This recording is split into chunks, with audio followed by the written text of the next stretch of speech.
We're here at the King's Arms with Midge Marsden and Chet O'Connell. Welcome to the show, guys.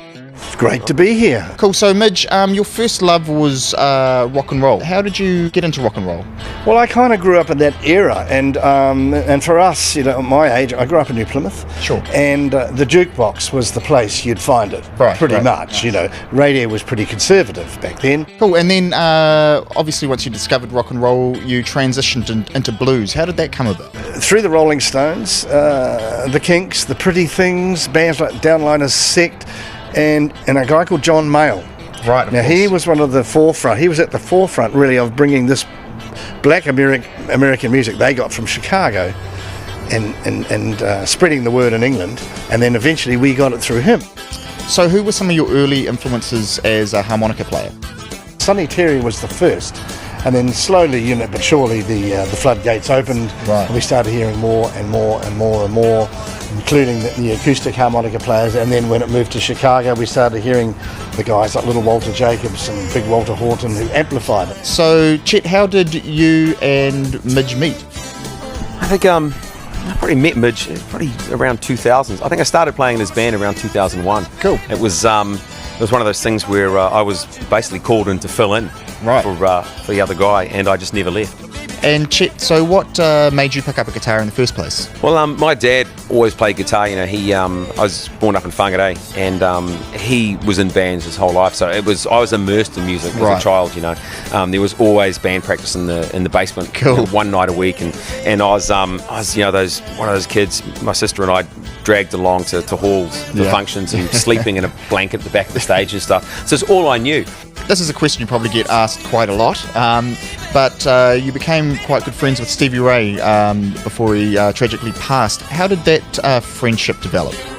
I did a TV commercial back in the early 80s for Europa, as it was then, which is long gone. And the money I made from it, I was determined, I was trying to save some money to go overseas. And I had one friend in Hamilton whose sister lived in Dallas, Texas. Oh, nice. The only person in America I knew.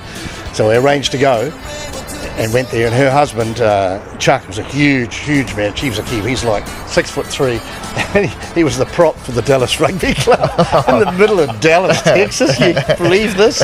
So anyway, he said, I got to take you out and play you some music in this town. Oh, yes, please, So we went to this little place called Poor David's Pub. Right. It's still going. Right. In an area called Lower Greenville. It's kind of like Ponsonby probably was in the 60s, 70s. Oh, okay. It's a little rows of little restaurants and little bars. It's really cool. And there was a guy in there called Anson Funderburg. He played there every Monday. And when Stevie was in town, he played there every Monday. Sure. When he wasn't on tour. So anyway, he turned up that night, and Anson said, "Should we get Stevie up?" And people said, "Yeah." And I see this little guy, he's only about my size, with the cowboy hat and the gear. He never ever stepped out of the house without dressing and looking the part. Yeah. You never saw him in sneakers, ever. Never. Always boots. Anyway, he got up and played about 3 songs, and I was just gobsmacked. I said, who was this guy? Man. And Chuck being Chuck, the Texans, like, hey, you got to come and meet Stevie. I was going, hold it, Chuck. Yeah, okay. So he goes over and says, now, hey, Stevie, this is a friend of mine over from New Zealand. He's New Zealand's greatest blues player. I'm going, oh, man, you know what? I was just like shrinking through the floor. But anyway, we established a sort of friendship through a common interest in blues music. He was fascinated as to how I knew about this music.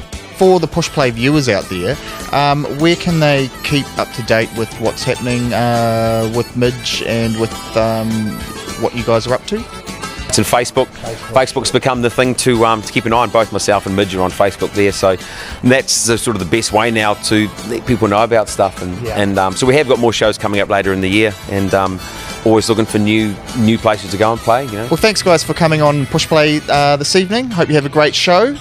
And now we are going to check out Midge and Chet playing Midnight Special. To view the full episodes, check out Push Play Music TV on dailymotion.com or premierproductions.co.nz. Tune into Push Play Music TV at 9 p.m. on Tuesdays.